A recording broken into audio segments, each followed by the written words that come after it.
नमस्ते दोस्तों, वेलकम। आज हम शुरू कर रहे हैं क्लास 12 फिजिक्स का chapter number 2, electrostatic potential and capacitance. देखिए, ये चैप्टर नीट और जेईई दोनों एग्जाम्स के लिए बहुत ही इंपॉर्टेंट है। तो चलिए एक एक टॉपिक को आराम से क्वेश्चन आंसर के फॉर्म में समझते हैं। अच्छा, आपने कभी सोचा है जैसे ही आप फैन का स्विच ऑन करते हैं वो फर करके तुरंत घूमने लगता है, या फिर कैमरा का फ्लैश एक छोटे से मोमेंट में इतनी ब्राइट लाइट कैसे दे देता है?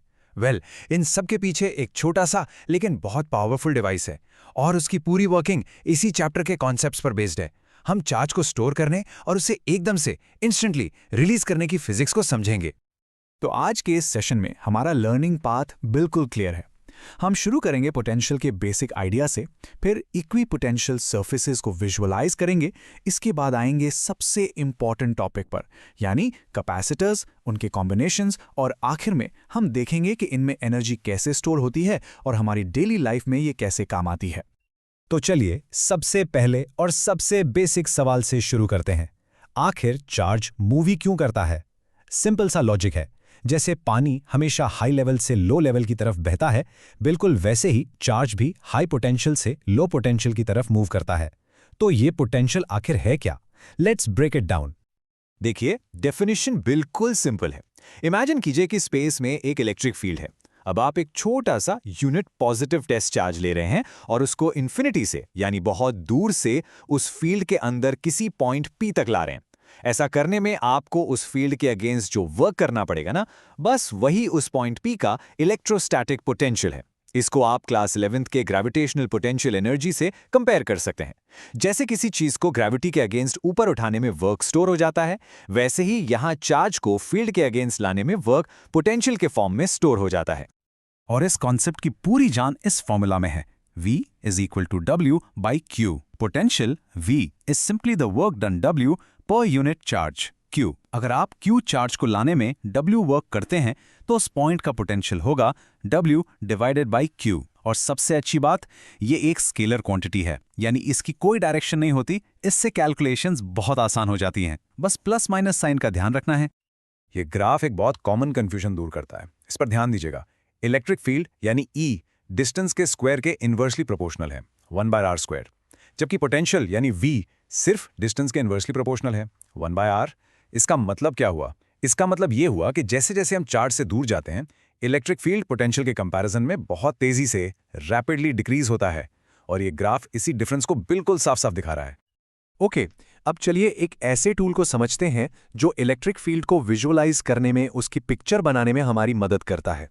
अगर पोटेंशियल हर जगह है तो क्या कोई ऐसी सरफेस हो सकती है जिसके हर पॉइंट पर पोटेंशियल सेम हो? बिल्कुल, और उन्हीं को हम कहते हैं इक्विपोटेंशियल सरफेसेस। जैसा नाम है बिल्कुल वैसा ही काम। इक्वी पोटेंशियल मतलब इक्वल पोटेंशियल। तो ये एक ऐसी इमेजिनरी सरफेस है जिसके हर एक पॉइंट पर पोटेंशियल की वैल्यू बिल्कुल एग्जैक्टली सेम होती है। इसको आप एक फ्लैट लेवल जमीन की तरह सोचिए। जैसे लेवल जमीन पर एक जगह से दूसरी जगह जाने में आपकी हाइट चेंज नहीं होती ना, वैसे ही इक्विपोटेंशियल सरफेस पर एक चार्ज को मूव करने में उसकी पोटेंशियल एनर्जी चेंज नहीं होती। इक्विपोटेंशियल सरफेस एग्जाम के लिए सुपर इंपॉर्टेंट है। चलिए जल्दी से देखते हैं। पहला, क्योंकि पोटेंशियल सेम है इसलिए सरफेस के किसी भी दो पॉइंट्स के बीच पोटेंशियल डिफरेंस जीरो होगा, सिंपल। दूसरा, जब पोटेंशियल डिफरेंस जीरो है तो वर्क डन भी जीरो होगा, क्योंकि वर्क डन होता है Q टाइम्स डेल्टा V। तीसरा, और ये सबसे इंपॉर्टेंट पॉइंट है, इलेक्ट्रिक फील्ड लाइंस हमेशा इन सरफेसेस के परपेंडिकुलर यानी 90 डिग्री एंगल पर होती हैं। और चौथा, जहां इलेक्ट्रिक फील्ड स्ट्रांग होता है वहां ये सरफेसेस पास पास होती हैं, और जहां फील्ड वीक होता है वहां दूर दूर। चलिए अब अगले टॉपिक पर चलते हैं, कैपेसिटर्स और उनकी एप्लीकेशंस, जो एग्जाम्स में अक्सर पूछे जाते हैं। कैपेसिटर्स को आप बेसिकली चार्ज के लिए एक बाल्टी या वाटर टैंक जैसे समझ सकते हैं। जैसे एक टैंक पानी स्टोर करता है, वैसे ही एक कैपेसिटर चार्ज स्टोर करता है।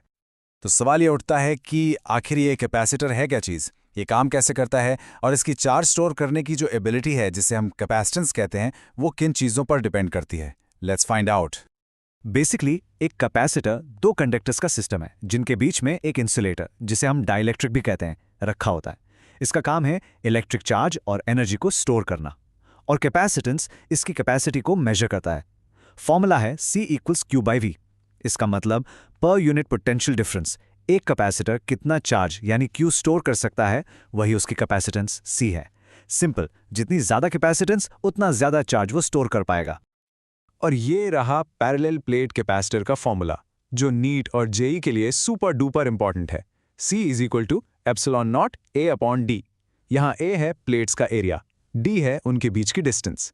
इससे बिल्कुल साफ है कि कैपेसिटेंस बढ़ाने के दो तरीके हैं, या तो आप प्लेट्स का एरिया A बढ़ा दो या उनके बीच की डिस्टेंस D कम कर दो। एक सिंगल कैपेसिटर तो ठीक है, लेकिन रियल सर्किट्स में हमें अक्सर इनको कंबाइन करना पड़ता है, और ये कॉम्बिनेशन दो तरह का होता है, सीरीज और पैरेलल। ये एक हाई यील्ड टॉपिक है और यहाँ स्टूडेंट्स अक्सर सिली मिस्टेक्स कर देते हैं। लेट्स मेक श्योर आप वो गलती ना करें। चलिए इन दोनों के बीच का फर्क बिल्कुल क्रिस्टल क्लियर कर लेते हैं। जब कैपेसिटर सीरीज में होते हैं तो सब पर चार्ज Q सेम रहता है, लेकिन वोल्टेज V डिवाइड हो जाता है, और इक्विवेलेंट कैपेसिटेंस का फॉर्मूला है 1/C इक्विवेलेंट। इससे टोटल कैपेसिटेंस कम हो जाती है। दूसरी तरफ पैरेलल में सबके अक्रॉस वोल्टेज V सेम रहता है, लेकिन चार्ज Q डिवाइड हो जाता है, और यहाँ इक्विवेलेंट कैपेसिटेंस सीधे ऐड हो जाती है, C1 + C2। इससे टोटल कैपेसिटेंस बढ़ जाती है। और ये रहा आपके लिए एक छोटा सा एग्जाम ट्रिक। एग्जाम के हाई प्रेशर में कंफ्यूज होने से बचने के लिए बस ये याद रखिए, सीरीज शुरू होता है S से और सेम भी शुरू होता है S से। तो सीरीज कॉम्बिनेशन में सभी कैपेसिटर्स पर चार्ज सेम रहता है, और अगर चार्ज सेम है तो ऑब्वियसली दूसरी चीज यानी पोटेंशियल डिवाइड होगी। सिंपल, अब कभी कंफ्यूज नहीं होंगे। ठीक है, हमने चार्ज स्टोर करना तो सीख लिया, पर इस स्टोर्ड चार्ज का फायदा क्या है? इसका फायदा है इसमें स्टोर्ड एनर्जी, वही एनर्जी जो फैन को एक झटका देकर स्टार्ट करती है और कैमरा फ्लैश को पावर देती है। सर्किट का असली जोश इसी स्टोर्ड एनर्जी से आता है। यहां पर सबसे जरूरी है कि आप एनर्जी के ये तीनों फॉर्मूलाज याद रखें।